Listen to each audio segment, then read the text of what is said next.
A. Mad'u sebagai sentral dakwah. Kepentingan dakwah itu berpusat kepada apa yang dibutuhkan oleh komunitas atau masyarakat, dan bukan kepada apa yang dikehendaki oleh pelaku dakwah atau dai.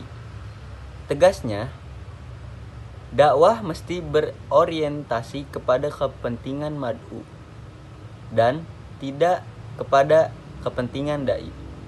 Dengan paradigma baru ini, dai perlu mengerti tentang aspek-aspek yang menjadi kebutuhan atau kepentingan mad'u dalam suatu komunitas, termasuk tentang tingkat kemampuan intelektual mereka, kondisi psikologis, serta problematika yang melingkupi kehidupan masyarakat di tempat dan zaman mereka berada. Dalam Al-Quran, keharusan menjadikan mad'u sebagai sentral dakwah disyaratkan sebagai suatu strategi menjelaskan pesan-pesan agama.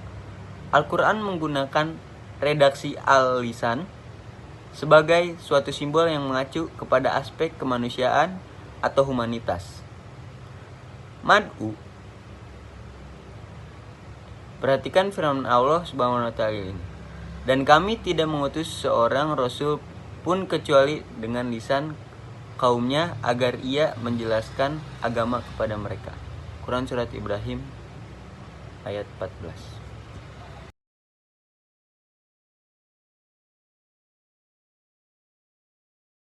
Baiklah, saya akan melanjutkan yaitu tentang B, hak-hak mad'u. Persoalan ini dapat ditinjau dari dua aspek, yaitu hubungan sosial antar pribadi, interpersonal relationship, right, dan hak hubungan antar keterkaitan, atau communication interconnecting right. Hak manusia dalam tinjauan aspek yang pertama menekankan kecakapan kualitas pribadi seseorang dalam membangun pola hubungan antar personal yang nyaman atau comfortable dan penuh keakraban atau friendlies. Adapun hak dalam tinjauan aspek yang kedua menekankan hubungan ketergantungan dan saling respons serta saling pengertian, responsible and understanding. Pertama, psikologi seorang hanya akan mau membuka diri kepada pihak yang benar-benar ia kenal dan tahu latar belakangnya. Kedua, ketiadaan jarak antar hubungan memungkinkan tumbuhnya selera untuk mendekatkan atau keakraban adalah implikasi logis yang lahir dari sikap empati dan simpati. Hak pertama yang mesti diingat terkait dengan dakwah adalah hak-hak asasi manusia pada umumnya. Pengakuan terhadap hak asasi ini adalah akses menuju hubungan sosial yang kondusif serta membuka peluang terciptanya kebebasan dalam menyampaikan dakwah itu tersebut. Baiklah, terima kasih. Sekian dari saya. C. Klasifikasi dakwah. Dakwah dalam proses menyosialisasikan dan mewujudkan kebenaran, maka klasifikasi mad'u merupakan sebuah proses pengidentifikasian per kelompok manusia dalam menerima kebenaran itu. 1. Klasifikasi mad'u menurut sikapnya terhadap dakwah. Nah, klasifikasi mad'u terhadap sikapnya itu ada 4.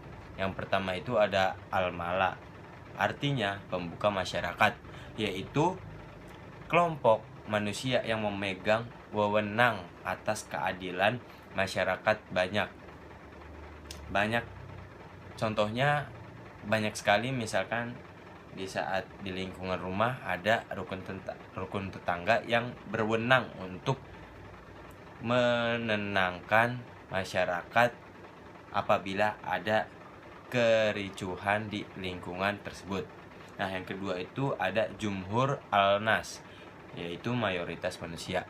Mereka itu terdiri dari kelompok elit masyarakat yang memiliki kekuasaan penuh atas orang banyak. Yang ketiga ada munafikun atau orang-orang yang munafik, adalah tipe kelompok oportunis yang menyembunyikan kekufuran di balik keislamannya. Menurut Zaidan, mereka itu biasanya ditemukan dalam situasi ketika kebenaran telah menjadi opini publik dan keimanan telah menjadi identitas mayoritas. Yang keempat ada al-usad atau para pendurhaka. Adalah kategori orang yang masih bimbang dalam menerima kebenaran. Oleh karena itu, iman mereka tidak tipis dinilai, tidak cukup kuat untuk menahannya dari perbuatan-perbuatan maksiat, sekalipun telah menyatakan keislamannya. Ya, bisa disebut juga Islam KTP lah ya.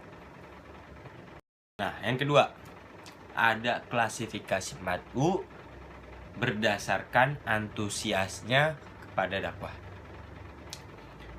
Mengenal sikap mad'u terhadap suruhan dakwah, Al-Quran menyebut 3 kelompok mad'u, yaitu 1. Kelompok yang bersegera dalam menerima kebenaran, atau bisa disebut al-sabiquna al-khairat.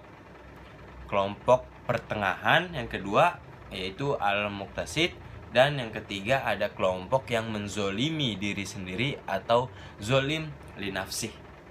Kelompok-kelompok mad'u yang pertama menurut pakar tafsir, kenamaan Wahbah al-Zuhaili.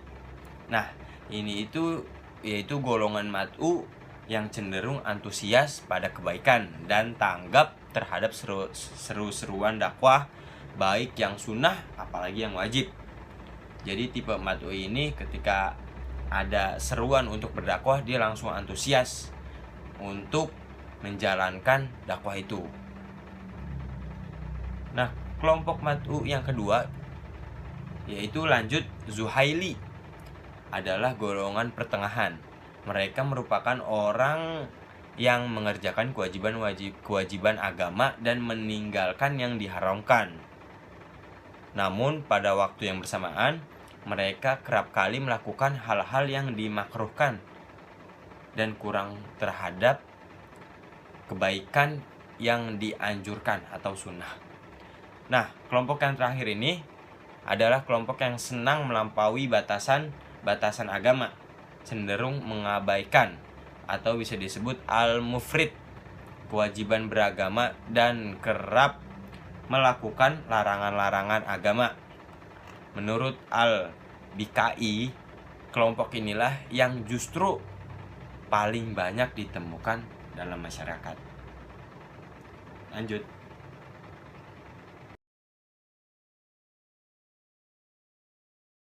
Tiga, pengelompokan mad'u berdasarkan kemampuannya menangkap pesan dakwah.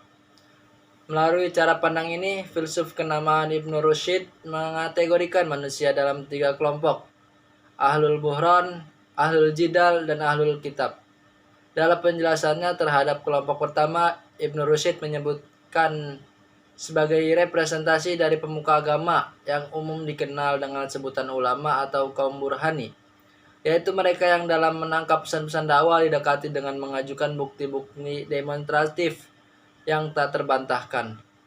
Kelompok ahlul jidal adalah kelompok mad'u menengah terkait tingkat pemahaman agamanya. Dalam menerima pesan dakwah, mereka belum mampu menyingkap hakikat-hakikat terdalam agama dan baru cukup didekati dengan dialog melalui adu argumentasi. Sedangkan kelompok ahlul kitab menurut Ibnu Rushd adalah kelompok terbanyak dalam masyarakat karena tingkat pemahaman agamanya yang rendah. Kelompok mad'u ini tidak tertarik kepada pendekatan dialektis dan belum mampu memahami hakikat terdalam agama. Kemudian yang keempat, kategori mad'u menurut keyakinannya.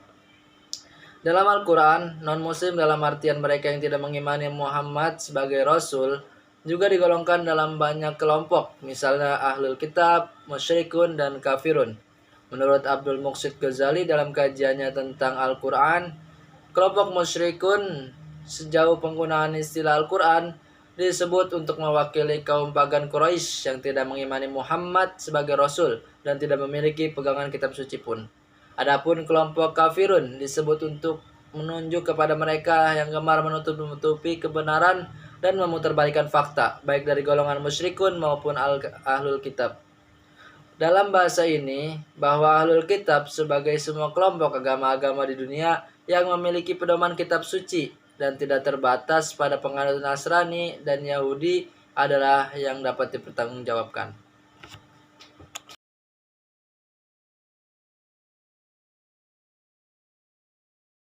Sini saya akan melanjutkan materinya.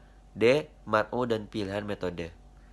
Metode hikmah dari segi pemahaman leksikal, hikmah digunakan untuk menunjuk kepada arti-arti seperti keadilan, ilmu, kearifan, kenabian, dan juga Al-Quran. Adapun beberapa A. Mau'izah hasanah. Pendekatan dakwah mau'izah hasanah melalui pembinaan yaitu dilakukan dengan penanaman moral, etika, budi pekerti mulia seperti kesabaran, keberanian menepati janji, welas asih hingga kehormatan diri. Yang B, ada debat yang terpuji, al-jadda al-husna. Pendekatan dakwah ini dilakukan dengan dialog yang berbasis budi pekerti yang luhur, tutur kata yang lembut serta mengarah kepada kebenaran dengan disertai argumentasi demonstratif, rasional dan tekstual sekaligus dengan maksud menolak argumen batil yang dipakai lawan dialog. Yang C, tindakan balusan setimpal. Terakhir, dakwah juga mengakui dan melegalkan sikap keras dan tegas kepada kelompok mad'u kafir, yaitu mereka yang gemar menutupi kebenaran, tidak kooperatif dan tidak mau bersahabat, menghalangi dakwah dan berniat menghancurkan dan memusuhi agama baik dari kelompok munafik maupun non-muslim.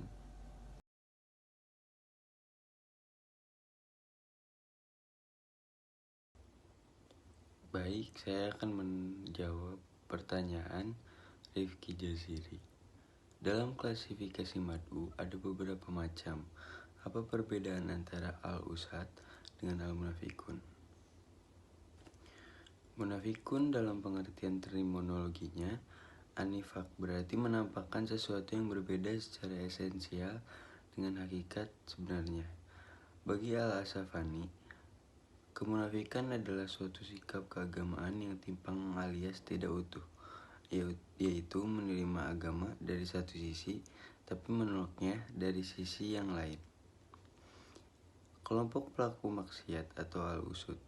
Kata al-usad merupakan bentuk jamak atau plural dari kata asin, berarti pendurhaka adalah orang yang suka melakukan dosa dan maksiat.